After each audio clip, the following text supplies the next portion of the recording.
दोस्तों, मेरा नाम सविता शुक्ला है। बनारस की रहने वाली हूँ और आज मैं आपको बनारस के एक सुप्रसिद्ध आदि महालक्ष्मी मंदिर के विषय में बताना चाहूंगी। परंतु उससे पहले पुराणों में वर्णित आपको एक कहानी सुनाना चाहती हूँ। एक बार की बात है, इस ब्रह्मांड के सारे ऋषि मुनि सरस्वती नदी के किनारे एकत्रित हुए और चर्चा का विषय था कि त्रिदेव में श्रेष्ठ कौन, और यह कार्य सौंपा गया बुद्धि से प्रखर भृगु ऋषि को, यह कि वो पता लगाएं कि ब्रह्मा, विष्णु और महेश इन तीनों में भला सबसे श्रेष्ठ कौन है। भृगु ऋषि जी सबसे पहले पहुंचे ब्रह्मा जी के पास। ब्रह्मा जी जिनके वो मानस पुत्र थे।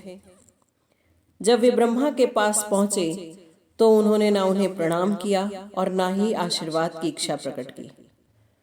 ब्रह्मा जी को ये देखकर बहुत ही क्रोध आया। वे जैसे ही उन्हें श्राप देने वाले थे, अचानक उन्हें याद आया कि भृगु तो उन्हीं के मानस पुत्र हैं, और वो अपना क्रोध पी गए। परंतु भृगु ऋषि ब्रह्मा के इस क्रोध और इस मोह दोनों को पहचान चुके थे। वे समझ चुके थे कि ब्रह्मा सर्वश्रेष्ठ नहीं है, और वे वहां से निकले कैलाश की ओर।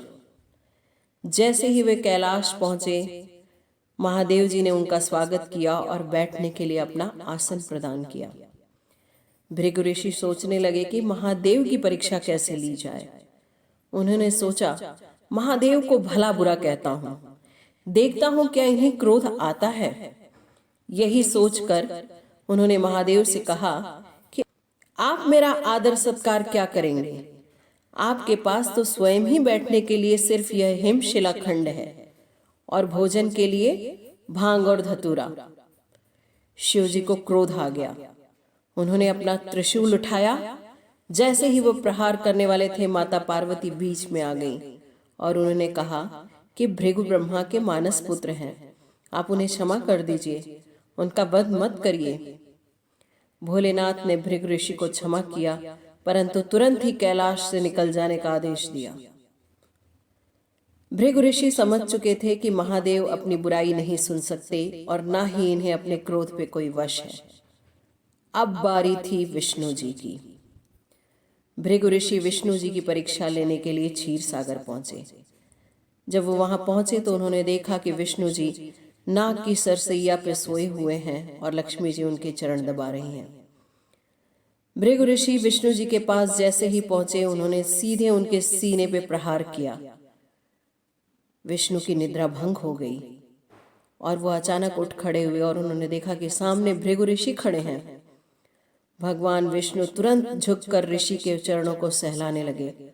बोले, ऋषिवर, मेरी वज्र जैसी छाती पे आपके ये चरण पड़ गए, कहीं आपको चोट तो नहीं आई। भृगु ऋषि शर्मिंदा हो गए और उन्होंने भगवान विष्णु को अपने इस कृत्य के पीछे छिपे कारण को बताया। विष्णु ने कहा, हे ऋषिवर, हम त्रिदेव की तुलना करना ही व्यर्थ है। हम स्वयं से ही उत्पन्न हुए हैं और एक दूसरे में समा जाते हैं। हम में से कौन श्रेष्ठ है, ये तो हम स्वयं नहीं जानते। उधर लक्ष्मी जी को क्रोध आ गया था। उनके सामने ही किसी ने उनके पति का इतना बड़ा अपमान किया था। उन्होंने भृगु ऋषि को क्रोध में श्राप दिया कि आपके इस कृत्य के लिए आज के पश्चात आपका पूरा ब्राह्मण वंशज दरिद्रता को भोगेगा, क्योंकि मैं हमेशा उनसे नाराज रहूंगी। भृगु ऋषि ने उनके इस श्राप को स्वीकार किया और क्षमा भी मांगी। लक्ष्मी जी से विनय पूर्वक उन्होंने कहा, अवश्य अवश्य माता, मेरे वंशज दरिद्रता को भोगेंगे, परंतु मैं कुछ ऐसा कर जाऊंगा जिसका उपयोग जब वे करेंगे तो लोग उन्हें लक्ष्मी भी प्रदान करेंगे और चरण भी छुएंगे। और उसके पश्चात उन्होंने भृगु संहिता की रचना की, जो कि एक ज्योतिष शास्त्र है जिसका उपयोग आज भी हमारा समाज करता है और बदले में ब्राह्मणों को दक्षिणा भी देता है और चरण भी स्पर्श करता है। ये सत्य है कि लक्ष्मी की महिमा ही निराली है।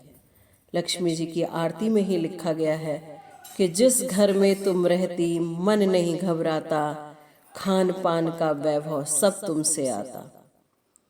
आज अपने इस वीडियो के माध्यम से मैं आपको बनारस की एक आदि महालक्ष्मी का भी दर्शन करवाना चाहूंगी। आदि महालक्ष्मी का यह मंदिर बनारस के लक्सा के पास लक्ष्मी कुंड पे स्थित है। इस मंदिर का बड़ा ही आध्यात्मिक और पौराणिक महत्व है। यह लक्ष्मी जी की प्रतिमा स्वयंभू है, अर्थात स्वयं से प्रकट हुई है। इस मंदिर में आपको कुड़िताक्ष विनायक की भी मूर्ति मिलेगी। इस मूर्ति की यह विशेषता है कि आपने अक्सर देखा होगा गणेश जी के हर फोटो और हर प्रतिमा में उनका सूंड दाहिनी तरफ होता है, जबकि इस मूर्ति में आपको गणेश जी का सूंड बाईं तरफ दिखाई देगा। इसीलिए इनका नाम कुड़िताक्ष विनायक है। इस कुड़िताक्ष विनायक का वर्णन आपको काशी खंड में भी मिल जाएगा। काशी खंड स्कंद पुराण का एक हिस्सा है जिसमें काशी की महिमा का वर्णन किया गया है।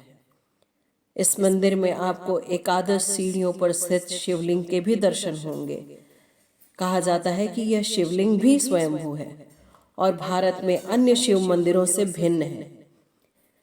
इस मंदिर में भादो मास की अष्टमी से लेकर क्वार मास की अष्टमी तक अर्थात 16 दिनों का महालक्ष्मी का मेला लगता है, जिसे लोग सुरैया का मेला कहते हैं।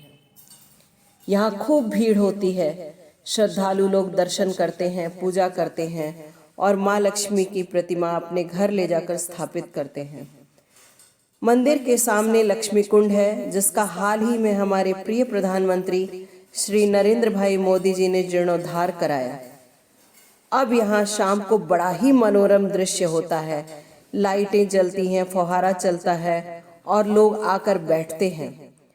मंदिर में जैसे ही आप प्रवेश करेंगे, सामने ही आपको भगवान विष्णु के दर्शन होंगे और फिर माता लक्ष्मी का दर्शन होगा और उसके पश्चात शिवलिंग, कुड़िताक्ष विनायक और जैसे ही आप आगे बढ़ेंगे हनुमान जी के भी दर्शन होंगे।